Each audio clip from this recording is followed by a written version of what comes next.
Hello everyone, welcome to our YouTube channel education की दुनिया one step. Myself Shreya Sajwan. So friend, जैसे कि आपने मेरी पहली पुरानी वीडियोस में देखा है, उसमें मैंने आपको लीनियर इक्वेशंस के बारे में बताया है। ठीक है, तो आज इस वीडियो से मैं आपको एक नया कॉन्सेप्ट बताऊंगी। इस वीडियो में मैं आपको पॉलिनोमियल्स के बारे में बताऊंगी। पॉलिनोमियल्स हमारे क्या होते हैं? A polynomial is an expression of more than two algebraic expression that consist of variables, terms and coefficient. Polynomials हमारे क्या होते हैं? कोई भी ऐसा एक्सप्रेशन जो दो या दो से ज़्यादा एक्सप्रेशंस को कंबाइन करके बना हो, या तो उनको सब्ट्रैक्ट करा हो या एडिशन में हो। ठीक है, जो कि वेरिएबल्स को कंसिस्ट करता हो, टर्म्स को कंसिस्ट करता हो और कोफिशिएंट्स को कंसिस्ट करता हो।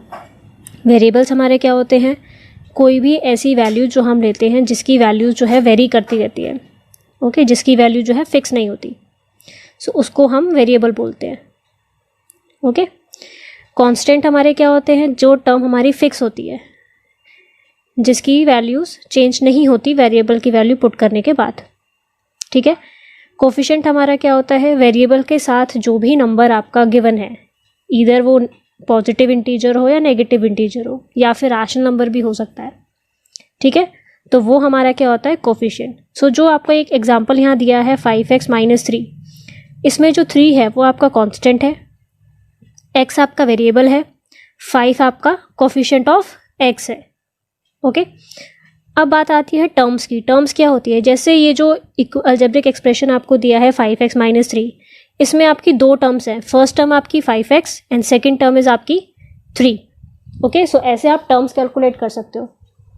ठीक है, टर्म्स क्या होती हैं? जो भी उसमें पर्टिकुलर एक्सप्रेशन हम यूज़ कर रहे हैं, जैसे इसमें 5x और 3 यूज़ किया है, ऐसे ही आप हो सकता है आपको 3 या 3 से ज़्यादा टर्म्स का एक्सप्रेशन दिया हो, तो उसमें आपकी टर्म्स उसकी अकॉर्डिंग चेंज हो जाएगी। ठीक है, इसके बाद आते हैं हमारे पॉलिनोमियल्स के कुछ इंपॉर्टेंट पॉइंट्स जो हमें स्टार्ट करने से पहले अपने दिमाग में सेट करने हैं। सबसे पहला पॉइंट क्या है? All exponents are whole number. जो भी एक्सपोनेंट्स होते हैं वो हमारे होल नंबर होते हैं। एग्जाम्पल दिया है मैं इसमें कि x की पावर -1 एक एग्जाम्पल दिया है मैंने। अगर जो -1 को कहूँ तो -1 जो है वो एक नेगेटिव इंटीजर है। ओके, -1 हमारा होल नंबर नहीं है। सो जो x की पावर -1 है ये हमारा पॉलिनोमियल नहीं होगा, क्योंकि x की पावर -1 को आप कैसे लिख सकते हो? 1/x। ठीक है, दैट मीन्स अगर अपॉन में आपका वेरिएबल आ रहा है तो वो जो एक्सप्रेशन है वो पॉलिनोमियल नहीं होगा। ठीक है, इट इज़ नेसेसरी कि जो भी आपका वेरिएबल है उसकी पावर जो है वो एक होल नंबर हो। Okay, either 4, 5, 6 whatever value, but it should be a whole number. Okay, under roots में नहीं होनी चाहिए, फ्रैक्शन में वैल्यू नहीं होनी चाहिए पावर्स की, नेगेटिव नहीं होनी चाहिए। Okay okay, so in this example x plus x inverse, x is a polynomial, simply x, but x inverse is not a polynomial because -1 is not a whole number. So ये पूरा जो number है, expression है x plus x inverse, ये हमारा polynomial नहीं है। Okay okay, next point, polynomial have one term is monomial. ऐसे पॉलिनोमियल जिनमें टर्म्स जो है 1 होती है, जैसे इसमें एग्जाम्पल दिया है 3x। ओके, ये x² + 2x - 1 इसका एग्जाम्पल नहीं है, तो आप इसको रहने दीजिए। ठीक है, polynomial having one term is monomial. जिसमें सिर्फ एक सिंगल टर्म हो उसको हम मोनोमियल कहते हैं। जैसे 3x हो गया, 2x हो गया, या सिंपली x² हो गया। ओके, सो ये एक एक टर्म है, इन सब में और कोई टर्म नहीं है, तो इसलिए ये मोनोमियल है। In case of binomial terms must be 2। Okay, binomial में क्या होता है? जो आपका एक्सप्रेशन होता है उसमें आपके 2 टर्म्स होने चाहिए। मोनोमियल और बायनोमियल के लिए कंडीशन ये होती है कि जो आपका एक्सप्रेशन है वो पहले पॉलिनोमियल होना ज़रूरी है। अगर वो पॉलिनोमियल है तो ही आप उसमें बता सकते हो कि वो मोनोमियल है या बायनोमियल है। ठीक है, अगर वो पॉलिनोमियल नहीं है तो आप मोनोमियल और बायनोमियल नहीं निकालोगे। Okay okay, next point, polynomial have 3 terms is trinomial. जिसमें 3 टर्म्स होती हैं उसको हम ट्राइनोमियल कहते हैं। इसका एग्जाम्पल आप ले सकते हो x² + 2x + 1, x² + 2x + 1। इसमें आपको दिख रहा है आपके पास 3 टर्म्स है, x² first, 2x second and +1 is third term. Okay, so this is called trinomial. Next, degree of a polynomial is the highest power of the variable. किसी भी polynomial की डिग्री, जो भी हमारे पास वेरिएबल है उस पॉलिनोमियल के अंदर, उसकी सबसे हाईएस्ट पावर वो हमारी क्या होती है, डिग्री। इसके लिए मैं आपको एक एग्जांपल दे देती हूँ। आप में अगर सपोज करो आपके पास x की पावर 5 है प्लस 2x क्यूब है, ओके, ये आपको एक पॉलिनोमियल दे दिया मैंने। ये पॉलिनोमियल क्या है, बायनोमियल है, क्योंकि इसमें दो टर्म्स हैं, x की power 5 and 2x cube. Okay, पहली चीज़ तो ये कि पॉलिनोमियल जो है ये बायनोमियल है। सेकंड चीज़, इसकी डिग्री क्या है। अब इसमें वेरिएबल आपके पास x गिवन है, तो जो x की हाईएस्ट पावर है दैट मीन्स 5, वो मेरी पॉलिनोमियल की डिग्री हो जाएगी। ठीक है, सो ऐसे आप डिग्री कैलकुलेट कर सकते हो। Constant polynomial have degree 0। Constant polynomials mean simply आप ऐसे लिख सकते हो x की पावर 0। x की power 0 is also a polynomial where whole number 0 is a whole number. Okay, so you know whenever you have something which is power x, okay, so अगर किसी भी चीज़ की पावर 0 होती है तो आप उसको सिंपली 1 लिख सकते हो। Okay, and 1 is a constant, so we called it as constant polynomial having degree 0. Okay, in your next point, constant 0 is known as zero polynomial. अगर आपके पास constant सिंपल 0 नंबर दे दे और आपसे पूछे कि 0 क्या है, तो ये क्या है, ज़ीरो पॉलिनोमियल। क्योंकि 0 की पावर भी अगर आप चेंज कर दोगे तो भी वो पॉलिनोमियल में फ़र्क नहीं आएगा, क्योंकि 0 की पावर आप 100 भी करोगे तो भी उसकी वैल्यू 0 ही रहेगी। ठीक है, तो ये कुछ इंपॉर्टेंट पॉइंट्स हैं आपके पॉलिनोमियल के, जो चैप्टर स्टार्ट करने से पहले या क्वेश्चन करने से पहले आपको पता होने चाहिए। सो यहाँ पे एक आपका फर्स्ट क्वेश्चन है जिसमें आपको बोला है which of the expression are polynomial of 1, 2 and 3 variables. इसमें आपको बताना है कि आपके पास जो पॉलिनोमियल है वो 1 वेरिएबल है, 2 वेरिएबल है या फिर 3 वेरिएबल है। Okay, so in your first part 4x square plus 3x plus 7, आपको दिख रहा है यहाँ पे x जो है आपका वेरिएबल है, x के अलावा कोई और वेरिएबल इसमें यूज नहीं किया है। ठीक है, तो ये जो है आपका 2 वेरिएबल पॉलिनोमियल है, 3 है या 1 है। ओके, सो ये इसका आंसर क्या है, ये 1 वेरिएबल पॉलिनोमियल है। ठीक है, अगर आपसे पूछे कि इसकी डिग्री क्या है तो आप डिग्री के क्या जवाब दोगे, इसकी डिग्री कितनी होनी चाहिए, highest power of variable that means x square. Okay, so इसकी डिग्री क्या हो जाएगी आपकी 2। ये डिग्री का क्वेश्चन वैसे आपका नेक्स्ट में आएगा, इसमें आपको मैंने जस्ट ऐसे ही कॉन्सेप्ट के लिए बताया है।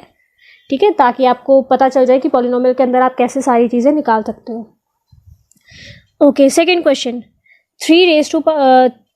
3 into under root T plus T under root 2। Under root T means power जो है वो आपकी हाफ हो जाएगी, एंड वेरिएबल कितने हैं इसमें, एक ही वेरिएबल है, तो ये 1 वेरिएबल तो है, लेकिन क्या ये पॉलिनोमियल है, चेक करते हैं। अंडर रूट टी को मैं टी की पावर 1/2 लिख सकती हूँ, क्योंकि 1/2 का मतलब अंडर रूट होता है। Okay, plus T under root 2। पहली चीज, इसके अंदर आपके पास 2 टर्म्स है। ओके, एक फर्स्ट वन 3 टी की power half and second one is T under root 2। तो जो टी अंडर रूट टी है ये तो पॉलिनोमियल के अंदर हम इंक्लूड कर सकते हैं, बट 3 टी की पावर हाफ हम इंक्लूड नहीं कर सकते, क्योंकि हाफ जो है ये होल नंबर नहीं है। अगर ये होल नंबर होता तो ये पॉलिनोमियल होता। सो इस क्वेश्चन में ये पॉलिनोमियल ही नहीं है। तो अगर ये पॉलिनोमियल ही नहीं है तो इसमें 1 वेरिएबल या 2 वेरिएबल या 3 वेरिएबल का कोई मतलब ही नहीं बनता। ठीक है, इसमें आप सिंपली लिख दोगे this expression is not a polynomial. Okay, so ये पॉलिनोमियल नहीं है। Third part y plus 2 upon में v, y प्लस 2 अपॉन में v।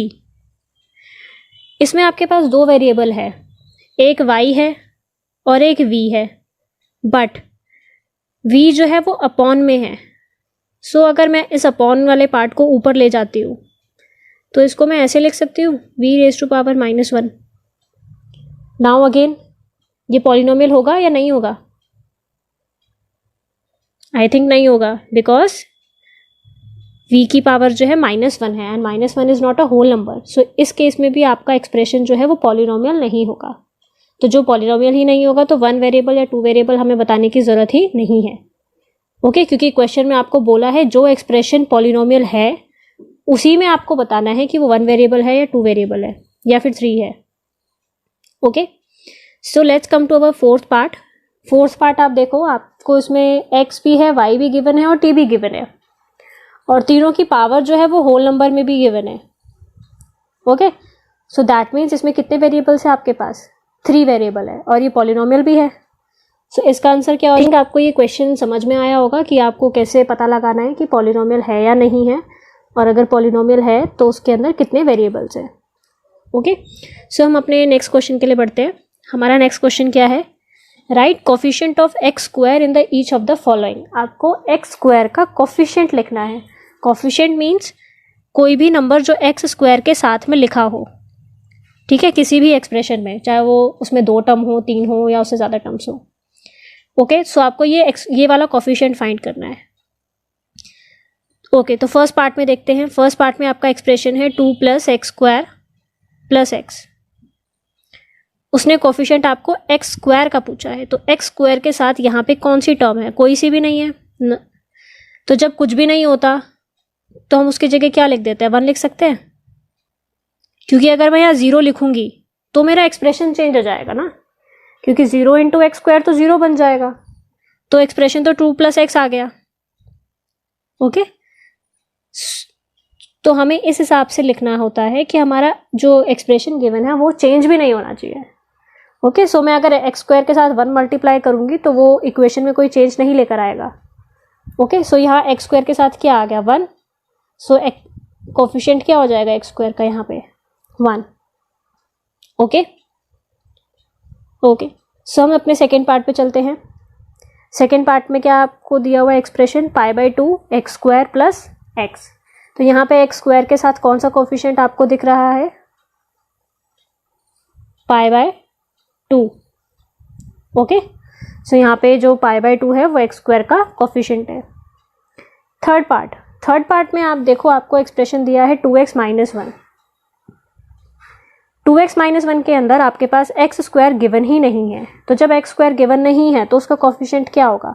इसको मैं ऐसे लिख सकती हूँ, यहाँ पे इस एक्सप्रेशन में +0x² ऐड कर दूँ। 0x² ऐड करने से ये इक्वेशन भी चेंज नहीं होगी और मुझे x² का कोफिशिएंट भी मिल जाएगा, है ना। तो x² का कोफिशिएंट थर्ड पार्ट में क्या हो जाएगा? यहाँ पे 0।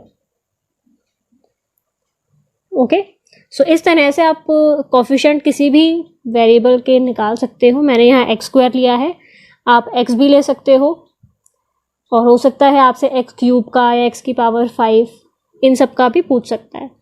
ठीक है, तो इसी तरह से आपने उन सब के कोफिशिएंट निकालने हैं। मेथड कोफिशिएंट निकालने का बिल्कुल सबका सेम ही रहेगा। ठीक है, बस आपको चेक अच्छे से करना है कि कोफिशिएंट निकालना किसका है, और उसमें आपको कंफ्यूज नहीं होना है।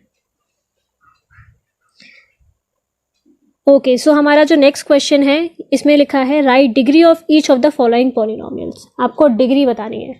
डिग्री मैंने आप लोगों को बताया था क्या होती है?